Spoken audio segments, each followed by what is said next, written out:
What's going on, YouTube?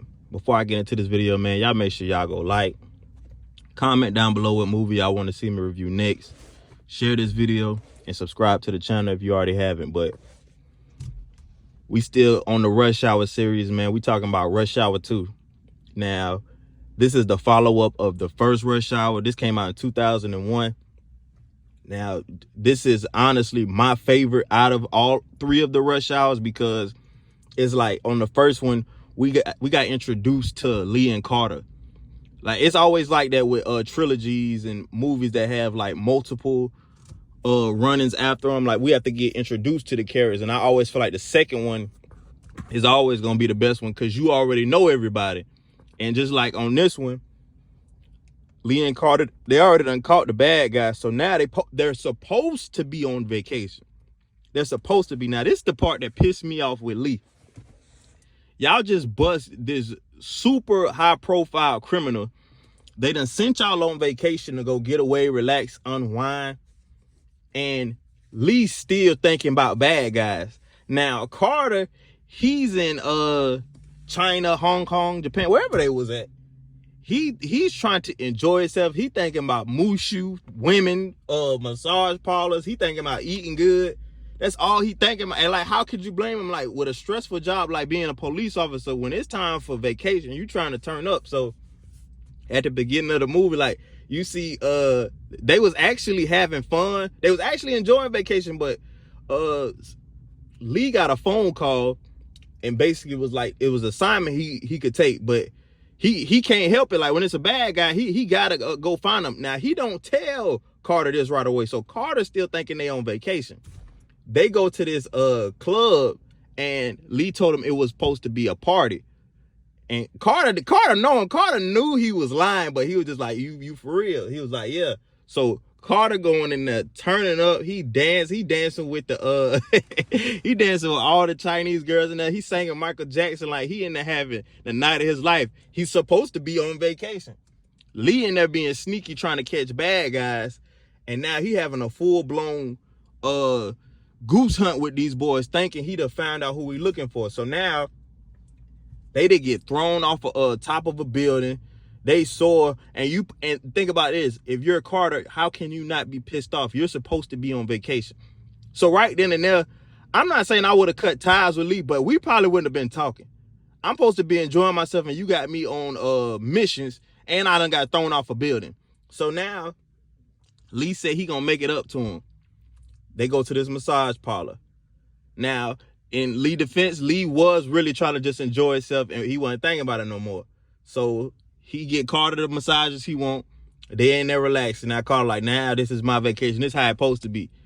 Lee see the bad guy he want again. So now he tells Carter, like, that's the dude we looking for, like Ricky Tan, that's him. And Carter, he not understanding. It's not about where you from. It's about where you at. He thinking like, I'm from LA. Like, I could go rough him up now. We can go. That's a case closed right there. And Lee was telling him like, no, this dude is dangerous. He's not nobody to play with. Like, he will get you killed. And you know Carter super cocky. He don't care. He goes up to him basically trying to manhandle him.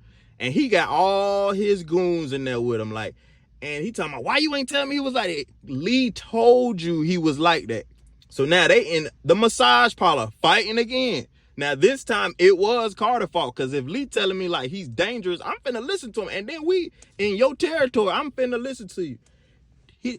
These boys is running around the entire city, butt naked, basically humiliated. So now Carter really mad at him. He thinking like, man, how you gonna do me like this? We supposed to be on vacation. You got me chasing criminals all around. So now they kind of got like this wedge in between them. But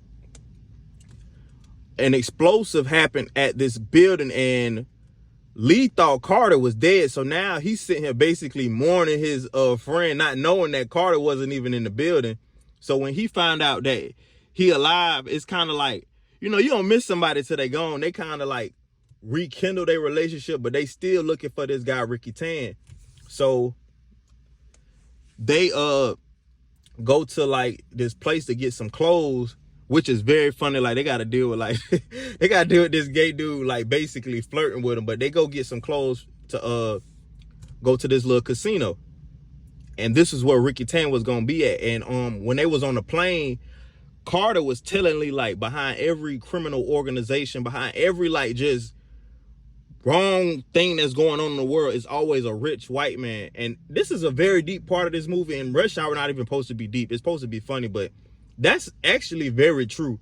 A lot of criminal organizations that you see, it's rarely you see like a black guy running it. It's very rare. It's always a white man who's behind it. And Carter was actually right. It's like this dude on there, he's a billionaire. He got yachts and stuff. His name's Stephen Rain.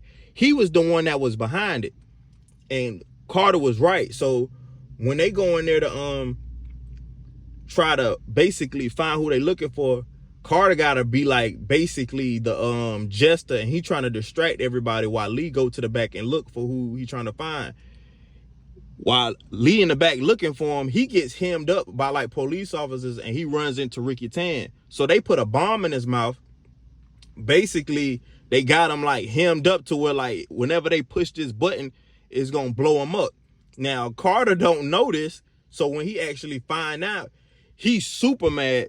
But they still looking for Ricky Tan, but Carter got to deal with this girl named Huli. Now, this Chinese girl is bad on this movie. I ain't even talking about like look wise. I'm talking about like how she was running the business. Like I didn't even know if Chinese girls be like she's super dangerous on this movie. Like she beating people up, she calling shots, she blowing people up, she getting people knocked off. Like this girl not playing on this movie. But Chris Tucker got to deal with her, and he ends up beating her up. He didn't even really win. It's like a stick hitter or something, but he won.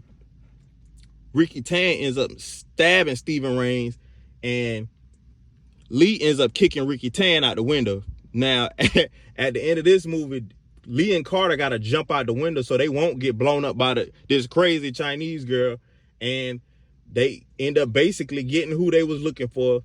And Rush Hour 2 ends that way. But like I said again, I absolutely love this movie.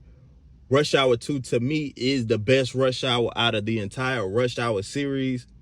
And Chris Tucker was in his prime when this came out, and he was the highest.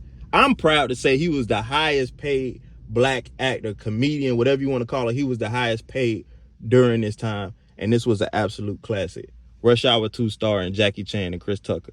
I'm gone.